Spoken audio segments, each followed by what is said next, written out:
Hey everyone, this is Marissa Alexander, and this is Thinking Out Loud. And I am so excited today um, to have my very good friend and sis, Annika Leonard. And Annika is not only, I don't know, just a bright spirit and very transparent. Um, but she is a mother and an advocate and a consultant in the gender-based violence movement for over 20 years of experience, formally and informally, like she likes to say. She's worked at all levels of the movement, including community-based advocate, as well as with local government and as a national consultant. Annika, I know this for a fact. You are extremely passionate about reproductive justice, and you work in Listen. uplifting the humanity of Black people everywhere. Yes, I do. So thank you so much for joining me. We finally got an opportunity to be able to have this discussion because it's very Yes. needed. And today we're going to be talking about anti-blackness in the gender-based movement and the many forms and avenues, and it just shows up in so many different ways. Mm-hmm. And those differential impacts to not only just the survivors who are impacted because of it, but the women in the advocacy and the groups that are in the work, Yes. especially Black women, you know. And so for me, I'm pretty new to a lot of what you probably have been doing for so long. And I know that when I started to kind of understand, like, well, I could sense there was some dynamics that were different, but I didn't understand why. And I remember Mm-hmm. first year after my situation, and I'm out and I'm traveling and I'm speaking about domestic violence, and I just seen that there was a huge disconnect between Mm-hmm. Black women and the rest of pretty much every other mainstream domestic violence, and how that looked and what exactly. But there was a line. But I think that initially, my mentor wasn't willing to just tell me. She kind of wanted me to figure that out on my own, which was I thought was pretty cool. And it didn't take me long. And I did ask some white women and white led organizations, and they just kind of seemed like, oh, they didn't, and I was like, well, I want to talk about it a little bit more. Mm-hmm. And I would follow up, and nobody would get back with me.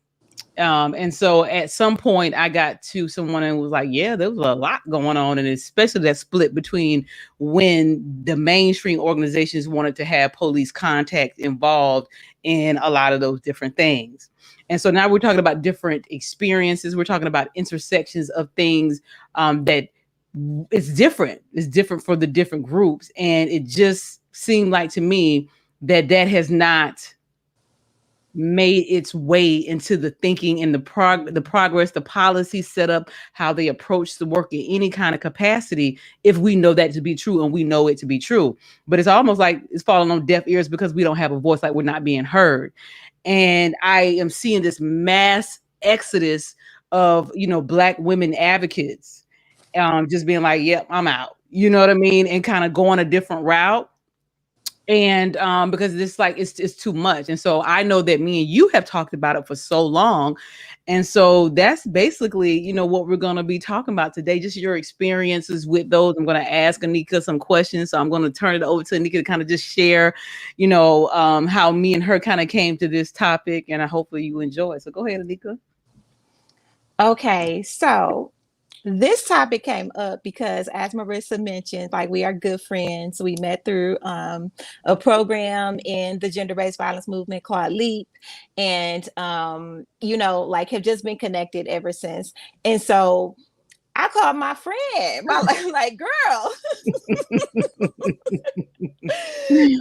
because like the people who you can call and kind of just vent to are few and far between, Mhm. especially like ones that you can trust, that you trust that the information that you're venting about won't go anywhere. Mhm. And so I'm like, girl, this is what's happening. Mhm. And I'm just like, I'm ready to talk about it. And I'm doing Mhm. so many of these kind of presentations. And what I noticed, and what's been happening for years, like this is nothing new, but in order for you to get approved to do, like to be paid to do a training, like you basically have to write out what you're going to say so that you could be approved by the funders to train on a topic. And so I've done a couple of trainings and, like just presentations and webinars, that sort of thing on anti-blackness, but everything had to be approved, like my slides and things of that nature. And, I wanted a platform where I didn't have to seek the approval of somebody to speak about my life experiences, like just to be completely honest, because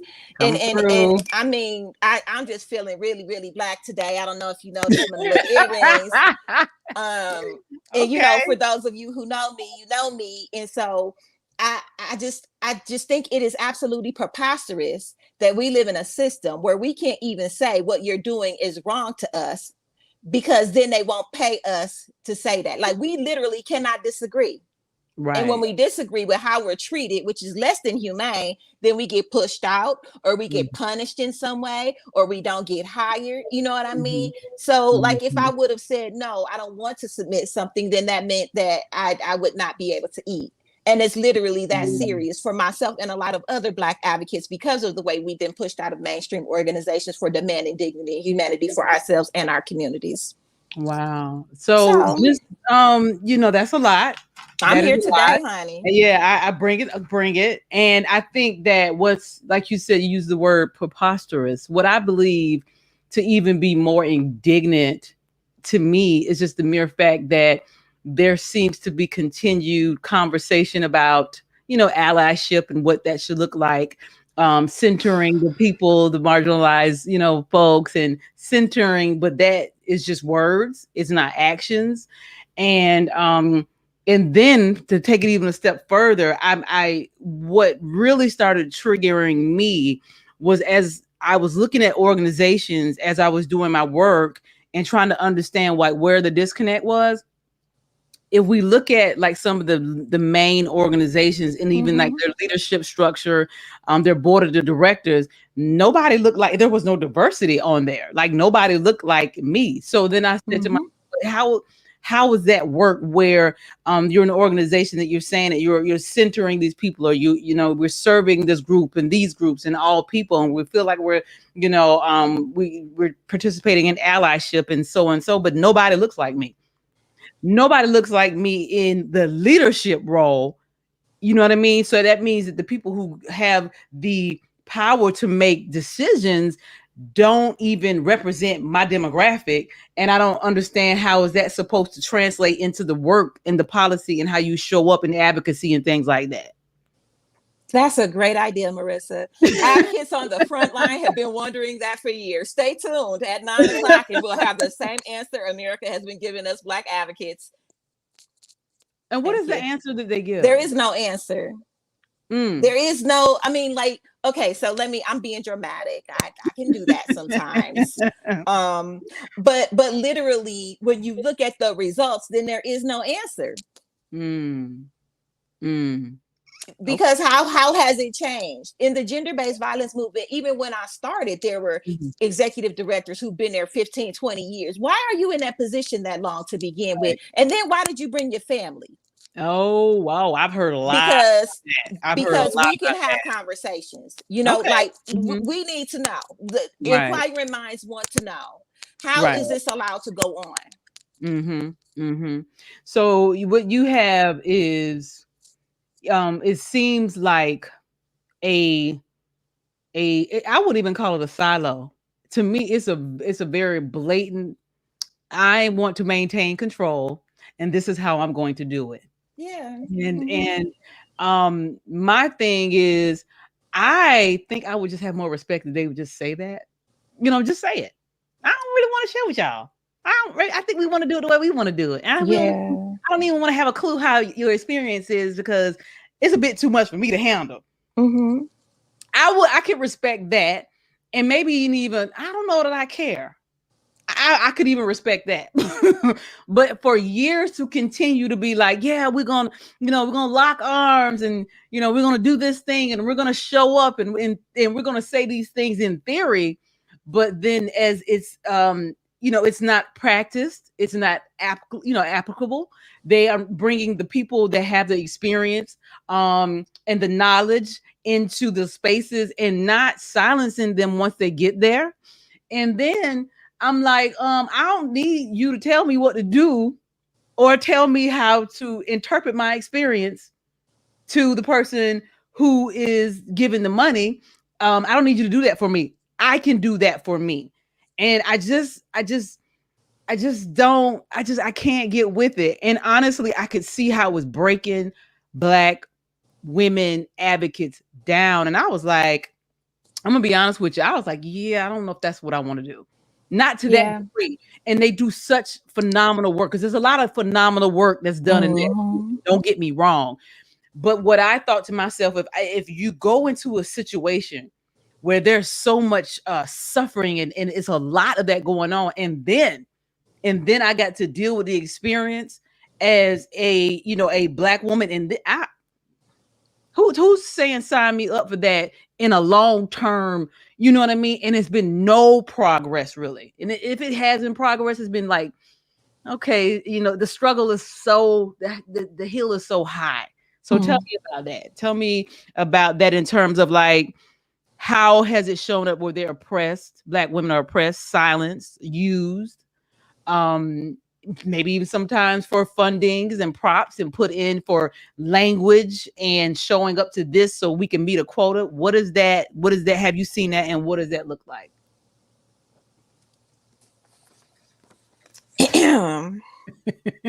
This is a heavily loaded question.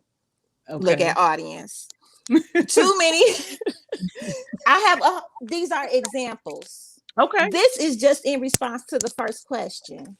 Mm. This is just, and this ain't even all of it because I don't want to be too Black and too angry and too. You know what I Right. mean? Right. This is, look, examples. I got examples for days. So Give me your I most. move. Yeah. Yeah. I'm gonna get there. I Okay. think that the way we're brought to the table, right? And this is not just the movement, like the movement adapted this from society in general, right? Just from the earliest, like we could talk about it from colonization on up.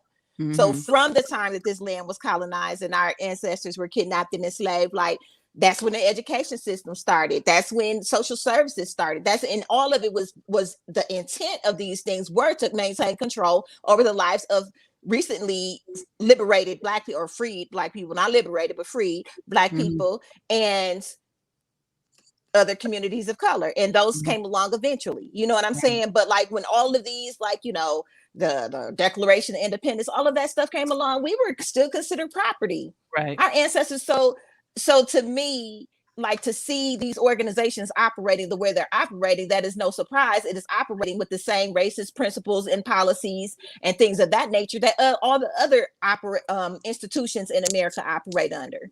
Mm-hmm. There's no difference between a nonprofit and a corporation, other than a nonprofit get a tax write-off.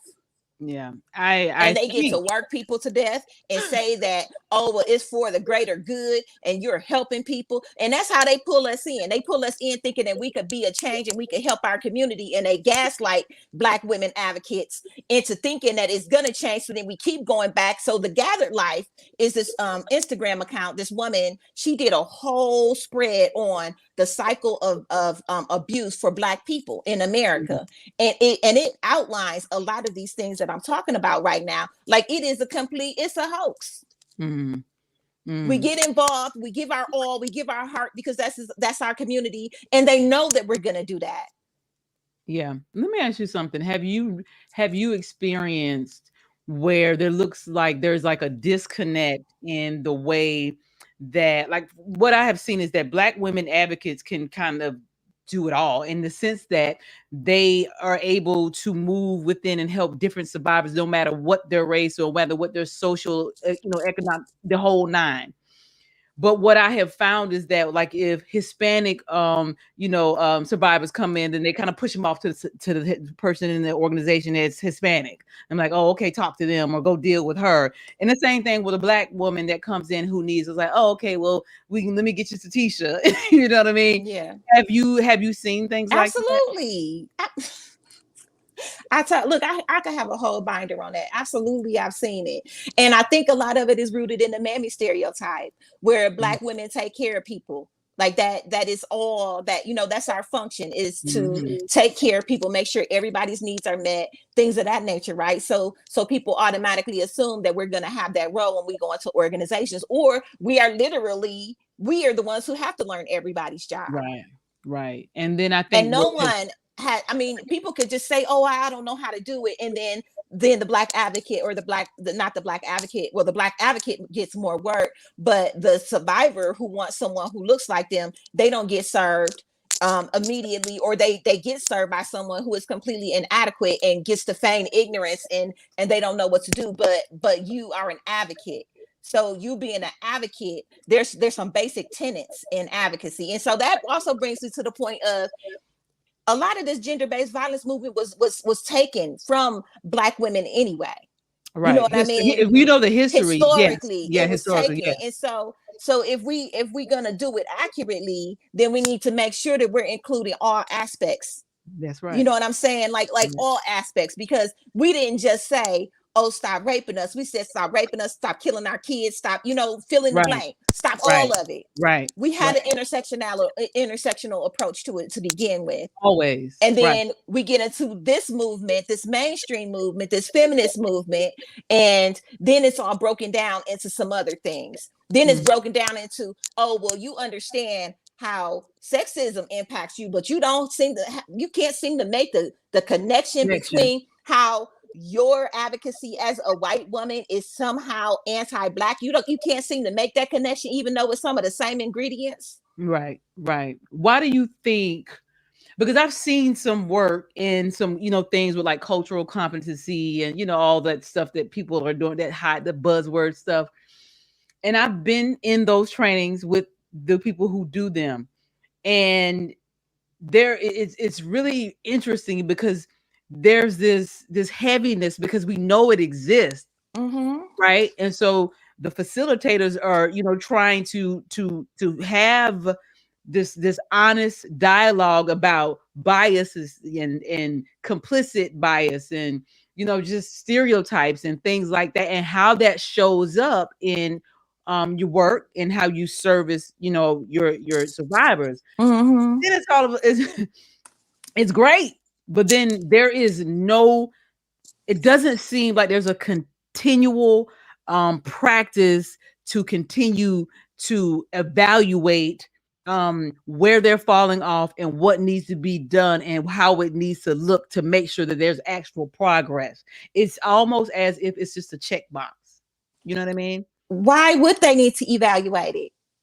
If you can have an organization, and your organization be in the heart of a community that you don't look like, and that community says, you're not doing what I need you to do, as an organization, like I need more, or you didn't treat me right, or fill in the blank, and nothing gets done. Like the funders know that they're not doing what they said they were going to do, nothing gets done, then why would you would just give lip service, because nothing's going to happen to you. So there's no consequences. And I think we see there are no consequences. There are no consequences. Very little consequences. So I mean, what's the incentive to do the right thing if you don't have a conscience? What is the incentive to do the right thing if there's no consequences? What is the incentive to do the right thing if there's no consequences? There isn't. And you said something earlier. Well, I want to say something. Go ahead. So yes, I have a lot to say about the gender-based violence movement, right? Like I could talk about this all day. And I have some people, I got some allies in this movement, like some real allies, some, like when I stand up, you stand up, and we gonna talk about, So I want to say that, because I don't want to discredit the work that some real true people have been doing. We do. And this my platform, this your platform, and I'm just gonna speak. Like, so that was the only disclaimer that I was gonna give. And I think those who are true allies, and they know what it is already. They would take offense to what they know we experience and what they continue to see as well as I. And so I appreciate you doing that, because we don't want anybody, feeling any kind of way, and thinking it's just all doomed to hell, because that's not the case. But we are speaking in terms of the bulk of that. Well, we can't get you to move the needle. You don't want to. There isn't any incentive to. And there's a stake in the game for you to continue to maintain control. So Yeah. what exactly is the stake? What is the stake, Annika? What is it? I can tell you. Listen, To me, to me, and okay, so I'll bring up this. So in Florida, recently, I was thinking, yeah, I mean, here's the thing: the incentive to not do anything is to do what Tiffany did, which was still $7.5 million from the coalition. Mhm. That's the incentive because you don't have any checks and balances. She has yet to be prosecuted. She's yet to even be arrested, indicted. And you're talking about federal and state money. $7.5 million in 3 years. Now, see, that's where that's where the stake is, and there is no incentive to do the right thing. Because here in the state of Florida, instead of our governor continuing to actually go after, he's ordered investigations. And so instead of him pushing that issue on $7.5 million that came out of the Department of Children and Families that was funneled through them, that was supposed to go to the individual networks, he wants to pass anti-Black laws. But he don't want to go after this woman for $7.5 million. And he wanted to end the unemployment early too. You see what I'm saying? Like the whole ideology behind that. And again, me and you both know, and anybody else watching this, if in fact Tiffany was a Black woman, her aide would have been in jail. Do you understand me? I You understand you. understand me? If she wouldn't, first of all, she wouldn't even been able to get 7.5 million in a 3-year span. That's what we're gonna talk about first. Yeah, She would have been able to get it. She wouldn't have been able to get $100 in a 6-month period. They would have had her locked up.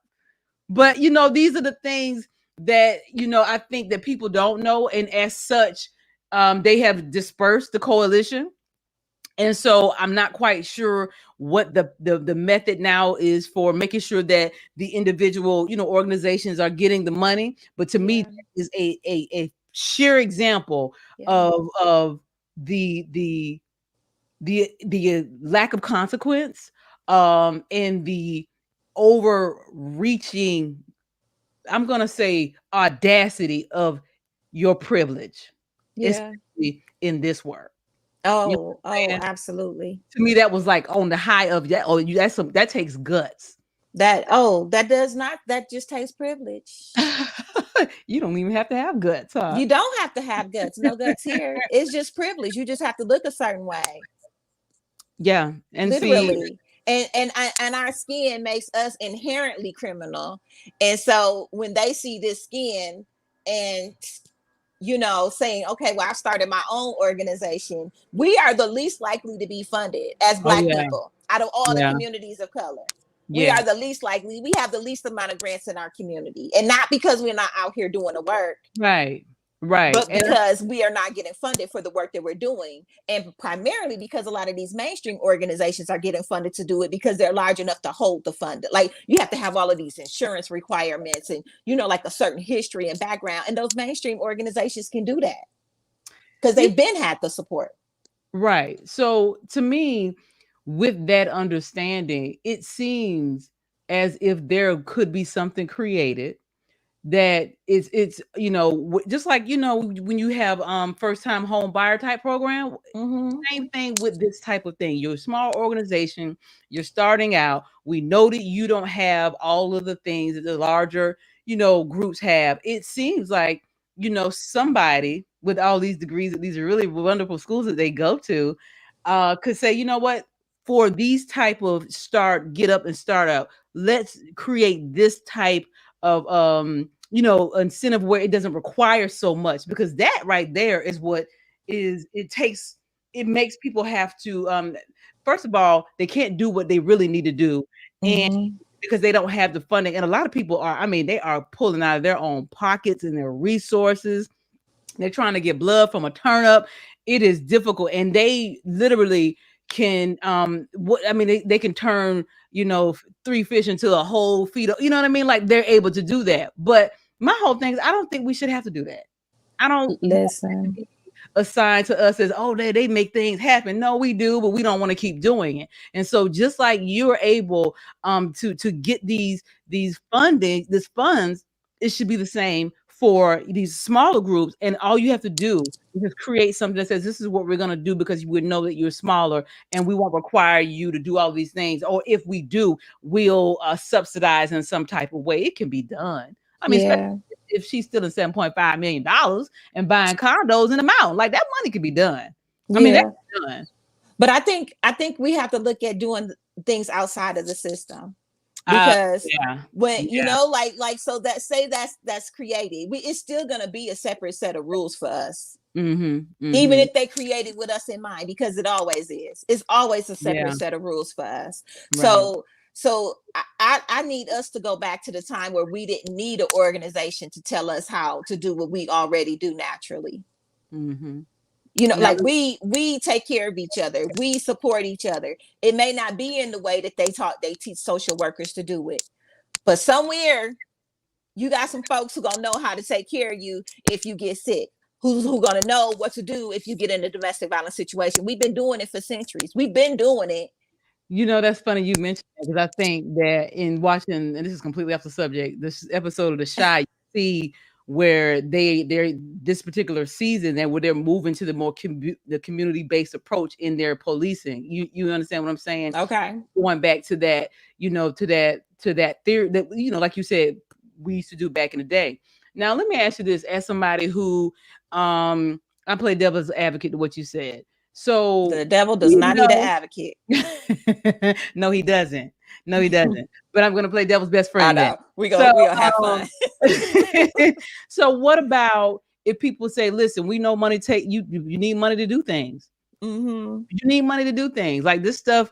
You know, well, it sounds good, but it takes money for things to happen. So people endure and deal with all of these, you know, hoops and things that we have to. So what do you say to that? Because see, is this work at from what I gather, while you know, I don't know if who would call it rewarding, is super necessary, but it doesn't Mm-hmm. generate, say, like other jobs, the kind of cash Right. flow that comes in, right? It would be nice Mm-hmm. if it did, right? But it doesn't necessarily do that. So that's where the funding and so, you know, comes from. And you need money to make things happen. So what do you say to that? Because a lot of people going into, you know, we don't have that type of capital.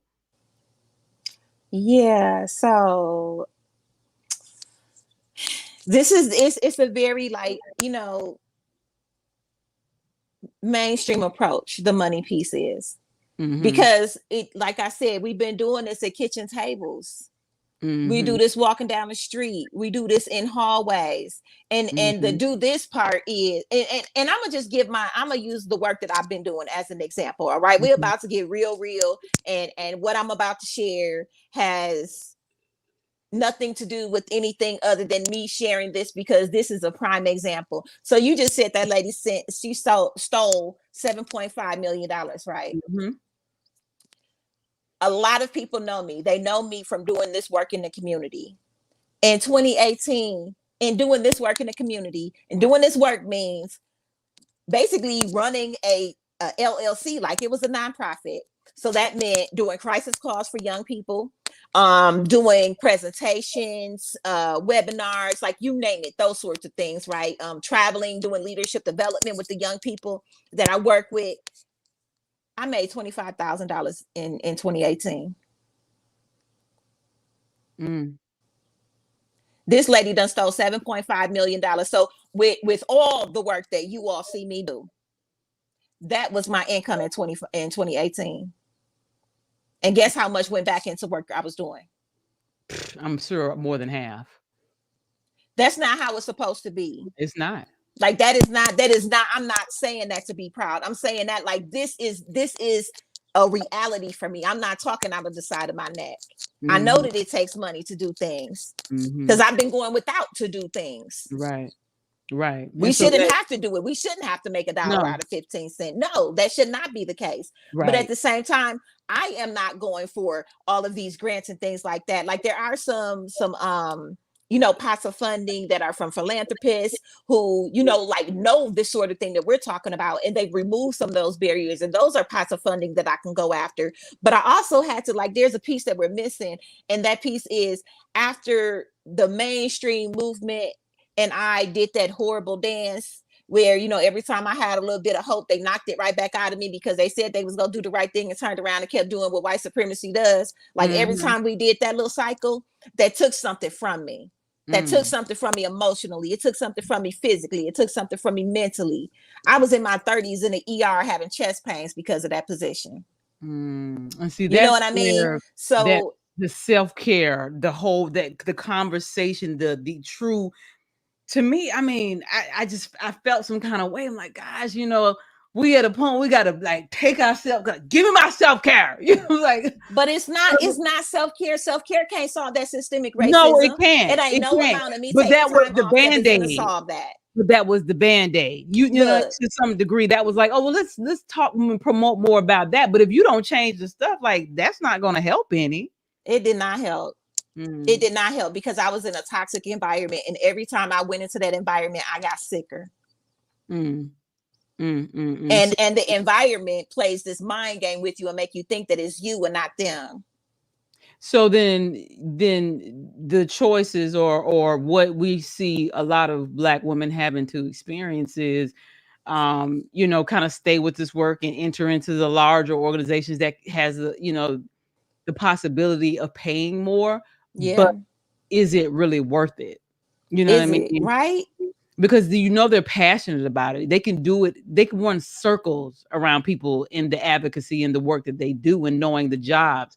And from what I understand, and still in doing that, get passed over for promotions, get overlooked for opportunities.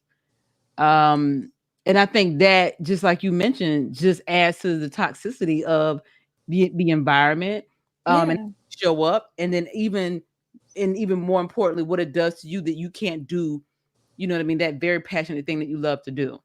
So we are in this environment, right? And we're passionate about what we do, and we see all of these things going on.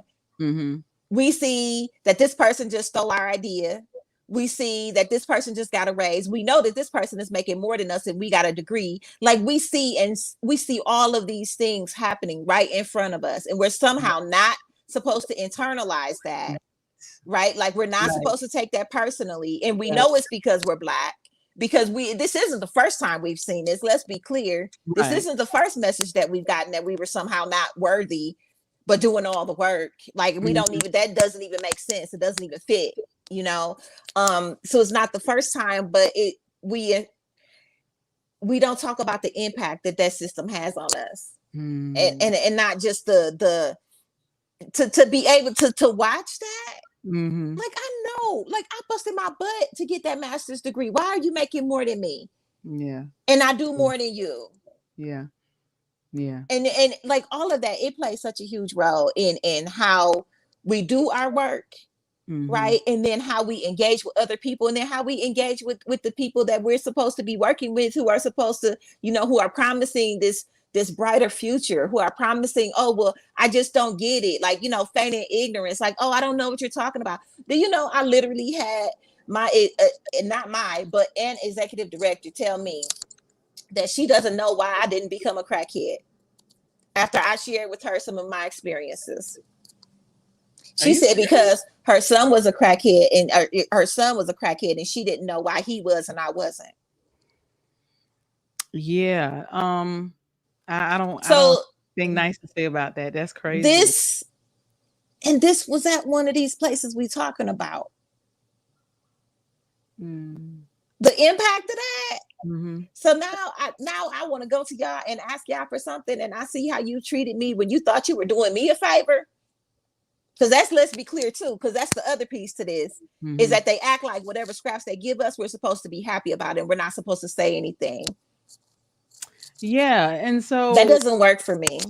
well, it doesn't work for a lot of people. And like I said, I was noticing, this same type of conversation amongst a lot of Black women, and seeing where a lot of them were moving on, leaving out. Mm-hmm. Really seeing, like you said, it taking a really, really hard toll on just their mental health and their physical health.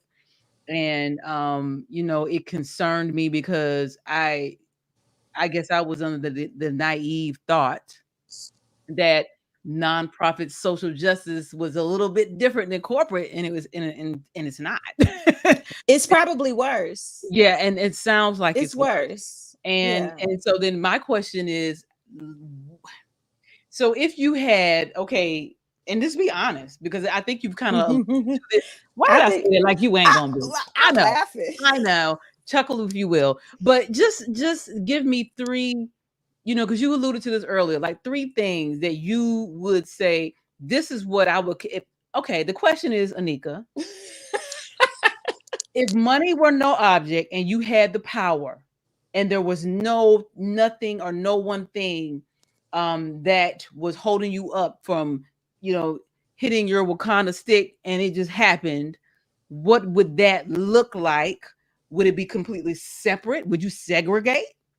Would you, try to stay? I mean, seriously, I'm asking, and I know it's a kind of tough question, but I know you love these. What exactly, what would you do? Because we can get on here and fantasize and romanticize, but we know what it is, and it's been like this for a while. And being that we understand how, because we will not know the truth of American history, Americans don't even want to know the truth of American history. We're going to keep repeating it. And then having these conversations about having conversations about having conversations. Mm-hmm. And, like I said earlier, I know you don't care. I'm good with you not caring. You know what I mean? But is the solution being like, you know what? We just ain't gonna unite because fundamentally, this is what your ancestors, and this is what you do when you colonize and go all over the world. This is what you do. So this is what I would do if I had my Wakanda stick, I had all the power, and money was no object. What three things would Annika change? Oh, listen. So we probably going to a whole nother planet, galaxy, or something. For real. Like you talking to a person who is like, I believe I dream in stars. Okay. So Okay. I would rather go to a whole nother planet and that is not colonized. And if it is, not colonized, but inhabited.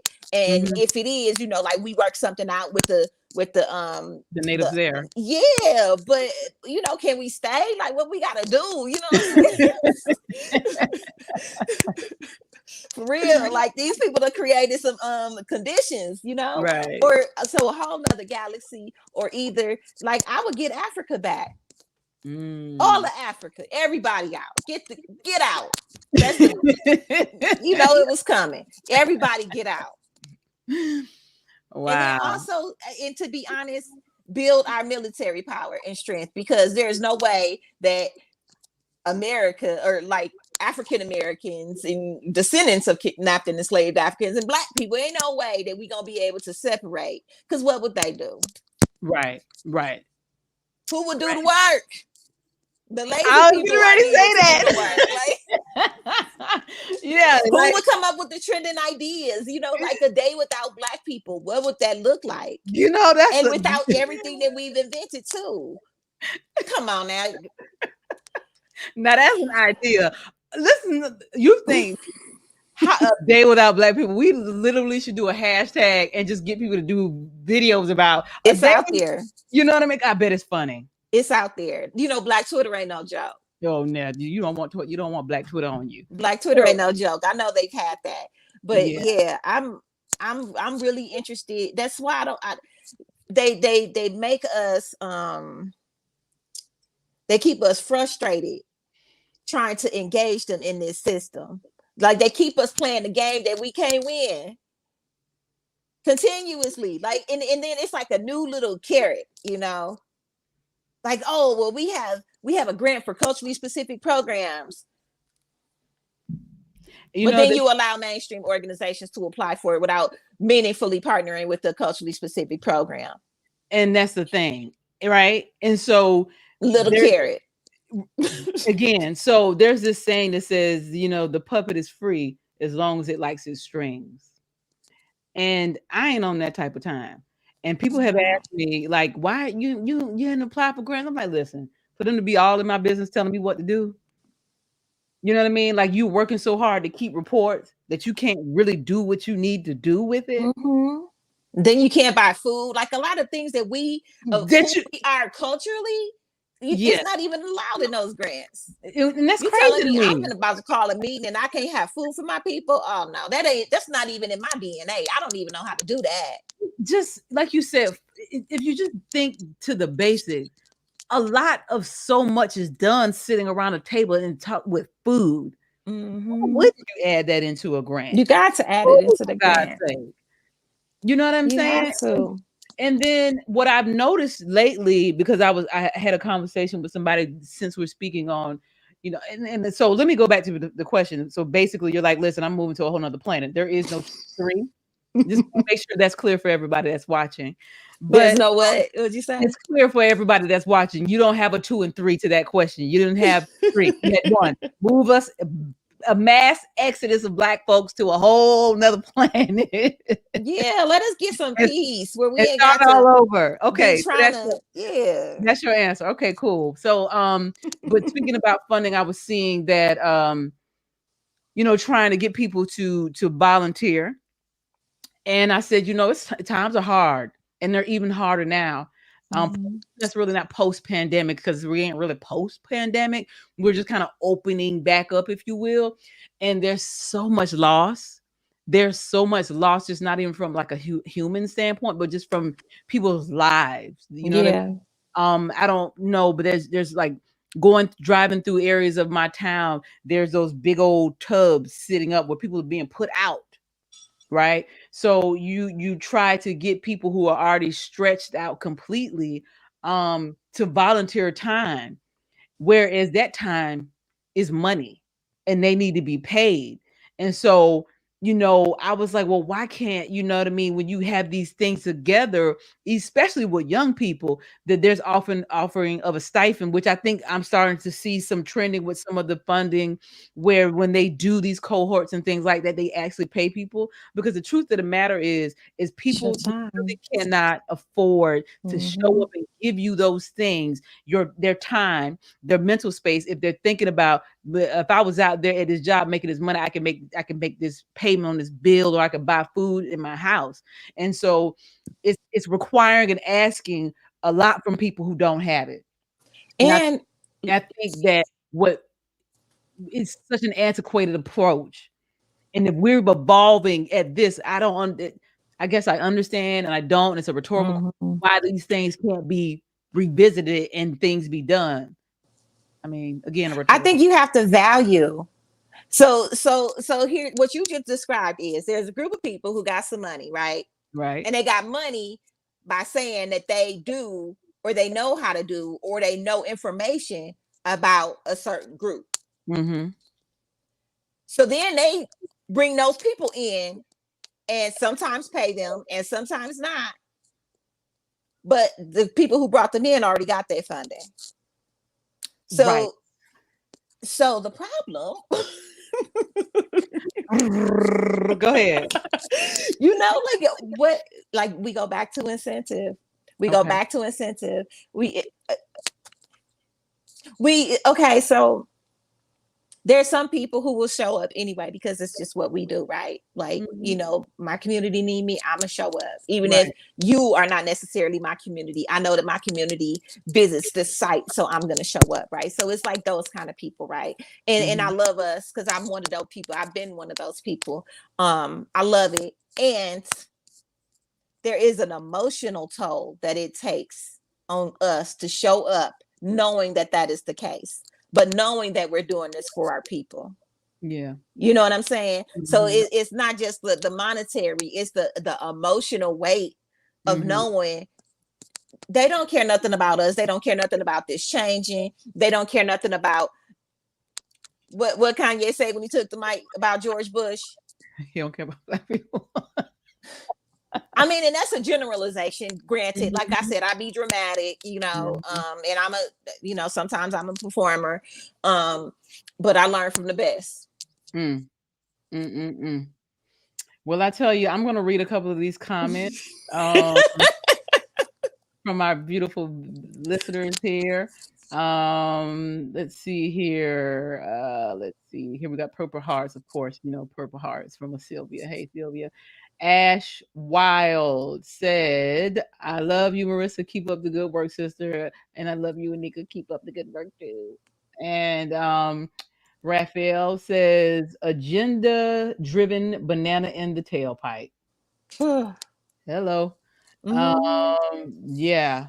Listen, let's see here. Samaya says loss of money is an incentive to move the needle. Yeah. Yeah. I'm Yeah. wondering what loss of participation it does. Like literally, what if all of us just stop participating? I hate to speak for them, but I could imagine it's like, oh well, we didn't really want to serve them anyway. So we can just really turn them away and there's not gonna be much of a fuss. I have no idea. I have no idea. I don't know how to think like that. Yeah, So I it's couldn't just a question I'm because gonna it answer is a game. They got to throw us the ball. right. So what if we just don't throw it back? Just keep it. Yeah, Just keep it. and take it to a whole other planet, like Janelle Monáe said. Okay, so that's about who has capacity. We were talking about you. I think you were talking about the mainstream organizations and how they get all the funding. And she said that's about who has capacity. Mainstream programs have capacity to hold funds. Culturally specific programs, Black women have capacity to know, hold, and move their communities. Whoa! If you don't come through with the truth, then Come through with the truth, Samaya. Fire, come through with the truth. Hey, Jen. hey, Hey, Jen, and James. Yeah, I just I'm glad that me and you had an opportunity to do this. I I am know, too. we talked about it for so long. I know that I've heard belly of these type of conversations. Mm-hmm. What I also know is that it's not only in the gender-based movement, it's in a whole lot of other social justice movements, this type of the attitude. Yeah, And I just kind of have a problem with that. And so what I thought to myself, which was I would really like to spend more time working myself out of a job, meaning yeah. that there's so much work being done in the prevention and space that I don't have to worry about needing you guys on the back end. That's what I'm on. You know what I mean? Like I'm Yeah, really like we can envelope these young people and really meet them where they are and not just kind of leave them like, oh well, they doomed, because my thing mm-hmm. people are always asking, like, well, who, how do they get like this? Why do these young people like this? And, listen, they didn't hatch. The stork did not drop them off. Somebody had them Yeah, and either mm-hmm. didn't raise them or they just grew up amongst family. Like, you know what I mean? And then there's so many other variables, to that. And I think for me, what is puts on my heartstrings is knowing that violence in the family, in the home, is in a way now because from my experience, in one incident can take the entire family out. And I'm not Yeah. talking about like physical death. I'm talking about a Oh situation yeah, happen. One person either gets hurt or killed. The other person goes to prison, and then the mm. go to the system. That's a Yeah. whole. You know what I'm saying? That's the And nonprofit industrial it complex is, and and the so prison industrial complex. exactly. So then you have these little people who get into, and we know what that system is like, right? And then they have this to deal with the loss of their family, and depending on how prevalent that violence was, now you're dealing with the the the possibility of a cycle of this, right? And them not getting any help, and it just continues and it continues, and it is decimating our Mm-hmm. communities, you know what I mean?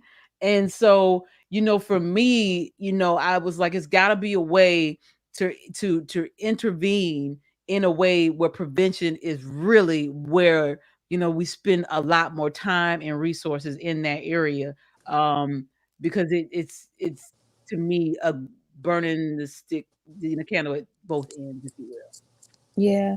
I think so I want to say something. I want to go back to my whole other planet thing. will. I and I think I keep saying this. We spend so much time navigating a system that we could barely take care of ourselves. Right. You know what I mean? So Mm-hmm. like for me, prevention looks like we have that time to take care of ourselves.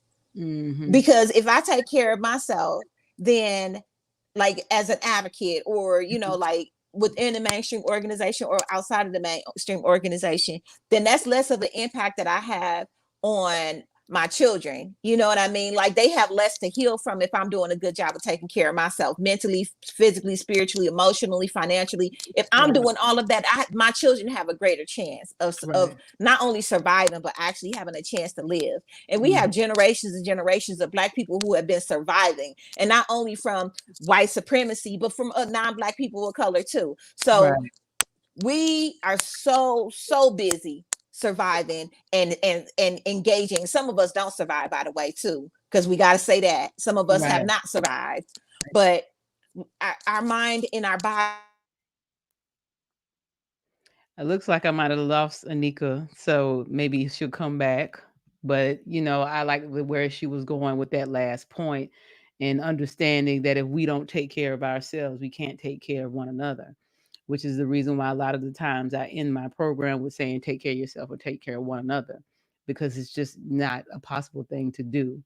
I just want to let you guys know that you can sign up at marissaalexander.com.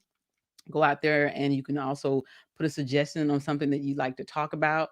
If you are interested in perhaps being a guest about a topic, also put that in there and sign up for my subscription so that you can get some new information about my book and my upcoming events and things of that nature.